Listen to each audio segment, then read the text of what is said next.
انتہائی قابل عزت، قابل احترام، ذی قدر و ذی وقار عزیز سامعات، السلام علیکم ورحمۃ اللہ وبرکاتہ۔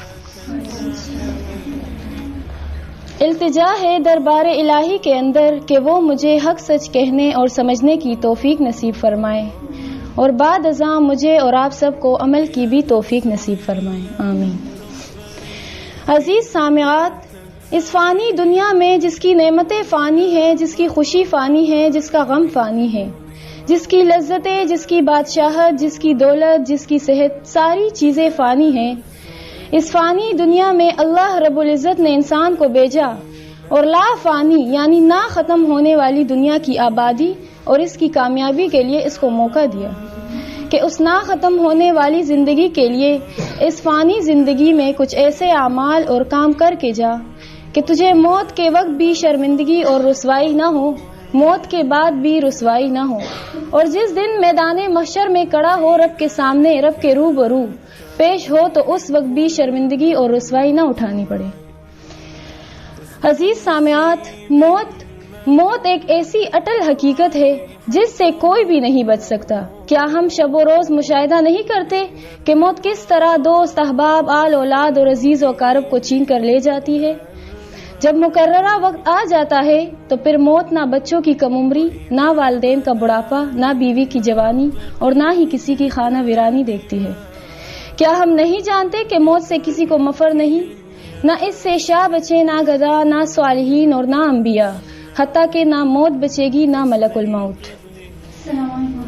عزیز سامعات، تو قرآن مقدس ہمیں بار بار یہ حقیقت آشکارا کر کے دکھاتا ہے، اور کیا کہتا ہے کل من علیہا فان، جتنے بھی اس دنیا میں لوگ آباد ہیں سب نے فنا ہونا ہے۔ وَيَبْقَى وَجْهُ رَبِّكَ ذُو الْجَلَالِ وَالْإِكْرَامِ، اور باقی رہے گی تیرے رب کی ذات۔ سب نے فنا ہونا ہے، صرف تیرے رب کی ذات باقی رہے گی۔ اور دوسرے مقام میں قرآن میں آتا ہے، اللہ سبحانہ و تعالیٰ فرماتے ہیں کل نفس ذائقۃ الموت، ہر نفس نے موت کا ذائقہ چکھنا ہے۔ قرآن نے اس کو ذائقہ کہا ہے۔ یہ وہ ذائقہ نہیں جو تم شکر، گڑ، چینی والا محسوس کرتے ہو، یہ حد درجہ تلخ اور کڑواہٹ والا ذائقہ ہے۔ یہ تو وہ ذائقہ ہے کہ اللہ کے پاک پیغمبر صلی اللہ علیہ وسلم نے فرمایا اکثروا ذکر حازم اللذات الموت، کثرت سے یاد کرو اس چیز کو جو ساری لذتیں ختم کر دینے والی ہے۔ وہ کون سی چیز ہے؟ الموت، وہ موت ہے۔ اور قرآن مقدس ہمیں بار بار کہتا ہے، ہمیں یاد دلاتا ہے کل شیء ہالک، ہر شے نے ہلاک ہونا ہے، الا وجہ، مگر رب کی ذات باقی رہے گی۔ ہر شے نے ہلاک ہونا ہے، صرف رب کی ذات باقی رہے گی۔ معزز سامعات، آئے فرصت کی ان گھڑیوں کو غنیمت جان لیجئے، موت سے پہلے موت کی تیاری کر لیجئے۔ اللہ کے پاک پیغمبر صلی اللہ علیہ وسلم سے کسی نے پوچھا من اکیس الناس، انسانوں میں سب سے دانا، سب سے عقل مند کون ہے؟ نبی صلی اللہ علیہ وسلم نے فرمایا القیس من دان نفسہ وغمل لما بعد الموت، عقل مند دانا سیاڑا بندہ وہ ہے من دان نفسہ، جس نے اپنے نفس کو قابو کر لیا، اپنے نفس کو لگام دے دی، وغمل لما بعد الموت، اور موت کے بعد آنے والی زندگی کے لیے اعمال کر بیٹھا۔ یہ سب سے بڑا دانا ہے جس نے اپنے نفس کو قابو کر لیا اور آخرت کے لیے نیک اعمال کر بیٹھا۔ ایک اور روایت میں ہے نبی اکرم صلی اللہ علیہ وسلم نے یوں زمین پر ایک مربع خانہ بنایا، پھر اس مربع خانے میں درمیان میں ایک لکیر کھینچی، پھر اس لکیر کے دائیں بائیں چھوٹی چھوٹی اور لکیریں کھینچی، پھر ایک لکیر اس درمیان والی لکیر سے توڑا آگے، مربع خانے کے اندر سے باہر کی طرف کھینچی۔ یہ نقشہ دیکھ صحابہ کرام نے حیرانگی میں پوچھا اے اللہ کے رسول، یہ کس چیز کا نقشہ ہے؟ فرمایا یہ چورس مربع انسان کی موت اجل ہے، اور یہ درمیان کی لکیر جو خانے کے اندر ہے یہ انسان ہے، اور اس کے دائیں بائیں جو چھوٹی لکیریں ہیں یہ دنیا کی پریشانیاں، مصیبتیں اور غم ہیں، کہ اس دنیا میں ہر انسان کسی نہ کسی پریشانی اور غم میں مبتلا ہوتا ہے۔ ایک غم سے جان چھڑاتا ہے تو دوسرا غم گھیر لیتا ہے، اس سے جان چھڑاتا ہے تو تیسرا غم گھیر لیتا ہے، ہر طرف سے غم دکھوں سے گھیرا ہوا ہے۔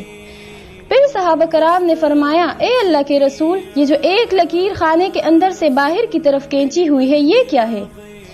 فرمایا یہ انسان کی امیدیں، آرزویں ہیں کہ گھیرا ہوا ہے اس کو موت نے، کل پرسوں اس نے مر جانا ہے، مہینے بعد خاک میں مل جانا ہے، اور اس نے پروگرام اور منصوبے بنائے ہوئے ہیں 100 سال آئندہ آنے والی مدت کی۔ ارادے، امیدیں، آرزویں اتنی دور، اور معلوم نہیں کہ کل میں نے تہ خاک چلے جانا ہے۔ کیا ہم اس حقیقت سے ناشنا ہے کہ یہ دنیا فانی ہے اور یہ جہاں عارضی ہے؟ نبی کریم صلی اللہ علیہ وسلم نے فرمایا اغتنم خمسا قبل خمس، اغتنم خمسا قبل خمس، 5 چیزوں کو 5 چیزوں سے پہلے غنیمت جان لے۔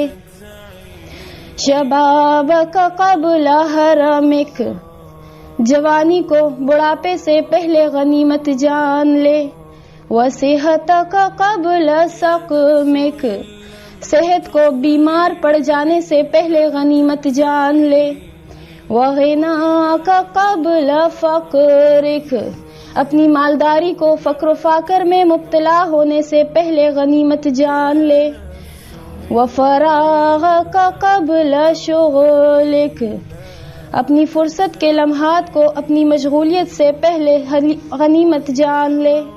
وحیاتک قبل موتک، اور اپنی زندگی کو موت سے پہلے غنیمت جان لے۔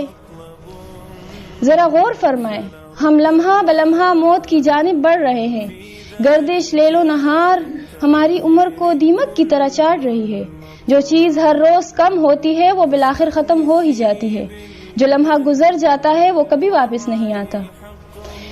عزیز سامعات، ذرا اس مشکل وقت کو یاد کیجئے جو ایک نہ ایک دن ضرور آنے والا ہے، جب دوست، احباب، اولاد، احفاد اور بہن بھائی آپ کے گرد جمع ہوں گے اور آپ اشکوں سے بھیگی ہوئی حسرت بری نگاہوں سے انہیں ہمیشہ کے لیے الوداع کہہ رہے ہوں گے، اور یہ دولت، دنیا، رشتے، ناطے، آرزویں دری کی دری رہ جائیں گی۔ ارشاد باری تعالی ہے اور موت کی بے ہوشی برحق خبر لے کر آئی، یہی وہ حقیقت ہے جس کے اعتراف سے تو راہ فرار اختیار کرتا تھا۔ پھر کیا ہوگا؟ کاش معاملہ یہی ختم ہو جاتا، لیکن در حقیقت مرنے سے آنکھیں بند نہیں ہوتی، بلکہ آنکھیں تو تب کھلتی ہے موت کے بعد۔ موت کے بعد کے مراحل تو اس سے زیادہ سخت اور آنے والے مناظر تو اس سے زیادہ ہولناک ہے۔ دعا ہے کہ رب تعالی ہمارا خاتمہ بالخیر کرے اور فردوس سے اعلیٰ نصیب کرے، آمین ثم آمین۔ وآخر الدعوانا الحمدللہ۔